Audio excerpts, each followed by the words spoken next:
The day that was supposed to be the most beautiful day of my life began with laughter, but not the kind that fills a heart with joy, not the warm kind that makes memories sweeter.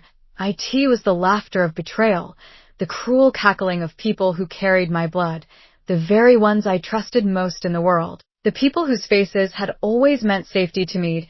I still remember the heavy weight of the bridal veil pressing on my head, the scent of fresh roses spilling into the room like a soft wave, the sound of cameras clicking one after another, capturing a moment I had dreamed of since childhood, a moment I thought would mark the beginning of my happiness. But what none of those cameras caught at first was the sharp, metallic hiss of clippers being switched on, a sound so out of place in a bridal room that my heart froze before my body did. "Hold her," my sister Samira hissed, her voice dripping with a mix of jealousy, triumph, and something darker. Before I could move, before I could even process what was happening, a rough hand pushed me down into the chair with a force that stole my breath. I felt the cold steel press against my scalp, and with a loud, merciless buzz, my hair, the long, carefully styled hair I had spent hours preparing, fell to the floor in thick, humiliating chunks, like parts of me being ripped away. Gasps filled the room like small explosions. Some cousins covered their mouths in shock, eyes darting nervously, but most of them, they laughed. They laughed as my crown, my pride, my femininity, my identity was stripped away in seconds, their voices echoing off the walls until it felt like the entire world was laughing that I screamed, begged, fought to push them off. But my mother stood in the corner, silent, her eyes hard as stone. My father looked away as though I were already gone. Every family member who should have stopped this did nothing. They weren't on it. They wanted to see me broken, small, humiliated. When the clippers finally fell silent, I stared into the mirror in front of me and almost didn't breathe. The bald head, tears streaking through my makeup, a wedding gown suddenly looking like a costume of mockery instead of a dream. I didn't recognize myself anymore, not even my own eyes. And then Samira leaned down, her voice a whisper only I could hear. "Now, let's see if your groom still wants you." Her words sliced deeper than any blade. That moment, I realized I wasn't just betrayed by her. I was betrayed by everyone in that room, everyone who should have loved me. The walk of shame. When I stepped out into the wedding hall, hundreds of eyes turned to me at once, like a wave crashing into me. The whispers spread like wildfire, crawling from one corner to the other. "She's bald." What happened? Did she lose her mind? And then came the laughter again, louder this time, bolder, freer. Even guests who didn't know the truth laughed because to them it was a spectacle, a bald bride, an oddity, a punchline at someone else's wedding. The man I was supposed to marry stood at the altar, his face twisted between pity and disgust, between shame and cowardice. When I reached him, he leaned close and muttered words I will never forget, words that burned like acid. "I can't do this. You're not who I thought you were." And just like that, he walked away, left me standing there, a broken bride, a bald head exposed under the harsh lights, surrounded by people who had turned my wedding into a circus. That night, I locked myself in my room. I cried until my body ached, until my voice cracked into silence. I wanted to disappear, to crawl into a hole where no one would ever see me again, to erase myself completely. But as dawn broke, a thought burned through my despair like a spark in dry wood. They wanted me to be small.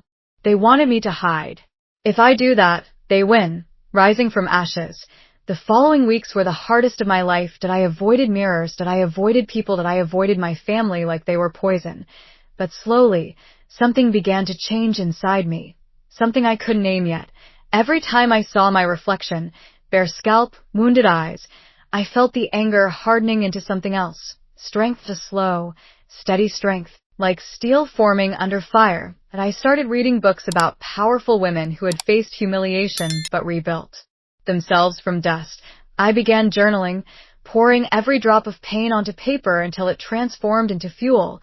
And then I made a decision, one that would define me.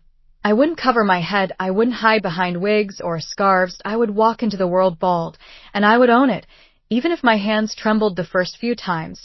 First, people stared, some mocked, some pitted, but I kept walking. Day after day, step after step, I stood taller until one morning when I caught my reflection in a shop window. I realized I no longer saw a victim, that I saw a fighter, that I saw a woman reborn. The billionaire. Months later, I attended a charity gala, not because I wanted to, but because a friend insisted with a kind of fierce loyalty. She said, "You need to be seen again. You need to show them you're alive." The ballroom glittered with chandeliers and diamonds. Women floated in gowns like living jewels, men in tuxedos like shadows of power, and there I was, bald, wearing a simple dress that hugged my frame, my head shining under the golden lights like a quiet crown of its own. I expected the whispers, the stares, the hidden laughs, but instead, I felt something else. Eyes that didn't look at me with judgment, but with curiosity, respect, power. That's when I saw him. Michael Stone, a billionaire investor, known for building empires from nothing, a man whose name carried weight in every room he entered. He walked with quiet authority, the kind of presence that made the entire room pause without even realizing it. And then, to my shock, he walked directly to me. "You're the most confident woman here," he said, his voice steady, his gaze unwavering, carrying a weight that silenced everything else around us. "I saw you walk in. You didn't flinch once. Most people wear masks here. You were the truth, and that's rarer than diamonds." For the first time in months, I felt seen, not for my humiliation, not for my scars, but for my strength, for the fire that still lived inside me even after the storm. That we talked that night. Not about shallow things, not about wealth or appearances, but about resilience, about betrayal, about how beauty is nothing without courage, how scars can tell stories that perfection never could. He listened like no one ever had before. His silence was never empty. It was full, alive, attentive, and when he spoke, it wasn't to impress, it wasn't to boast, it was to connect, to share, to reach the part of me that had been hidden away for so long. Transformation. Days turned into weeks, and weeks slipped into months. Michael and I spoke often, sometimes late into the night. He encouraged me to take my pain and shape it into purpose, to turn the ashes of betrayal into bricks I could build a future with. "Start something of your own," he urged gently one evening. "Don't just survive what they did to you, rewrite it. Show women they are more than their looks. Show them that survival is not the end, it can become victory." And so, trembling but determined, I launched an organization for women who had faced public humiliation, abuse, and betrayal, a safe haven where shame had no power, where brokenness was not the ending but the beginning of something fierce. We provided counseling, career guidance, education, and above all, community. I called it Crownless Queens. The irony wasn't lost on me. I had lost my crown of hair, but in return, I had gained a crown of strength, dignity, and resilience. The media noticed, stories were written, articles spread. People began to see me not as the tragic bald bride, but as a leader, a voice for countless women who had been silenced. And through it all, Michael stood by my side, not as a savior, not as a man to fix me, but as an equal, a partner, a steady hand reminding me that true strength is honored, not feared. The proposal. One evening, after a powerful conference where I had spoken about resilience and rebirth, Michael invited me to dinner. The restaurant overlooked the city skyline, the glass windows framing a sea of glittering lights that looked like stars scattered across the earth. As dessert arrived, something delicate, sweet, fleeting. He leaned across the table, his eyes softer than I had ever seen them, like he wasn't just looking at me, but into me. "You know what I admire most about you?" he asked quietly. "You could have let that night destroy you. You could have lived in shame forever. But instead, you rose. You built something bigger than yourself, and you've inspired me in ways I never thought possible." He reached into his pocket slowly, almost nervously, pulled out a small velvet box, and opened it to reveal a simple, elegant ring that sparkled with meaning. "I don't want to rescue you, I don't want to fix you. I want to walk beside you, as a man who sees your worth for what it is. Will you marry me?" Tears welled in my eyes, not from weakness, but from the overwhelming realization that I had turned my deepest humiliation into my greatest victory. "Yes," I whispered, my voice steady and strong. Not because I need you, but because I choose you. Full circle. When news of our engagement spread, my family came crawling back with their rehearsed apologies, excuses, half-truths, pretending they hadn't been the architects of my pain. But I looked them in the eyes, unflinching, and said only one thing. You taught me what betrayal feels like, and he taught me what respect feels like.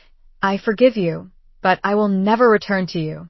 On my new wedding day, I walked down the aisle not as the broken girl they had tried to destroy, but as a woman who had rebuilt herself from nothing. This time, my bald head glistened like a crown of its own, a symbol of strength, not shame, and every step I took was a declaration carved into the silence of the room. You can strip me of everything, but you cannot strip me of my worth. Epilogue. Sometimes, life doesn't give us the fairy tale we once imagined. Sometimes, it gives us betrayal, humiliation, and loss so deep it feels like drowning. But buried inside those moments is always a choice.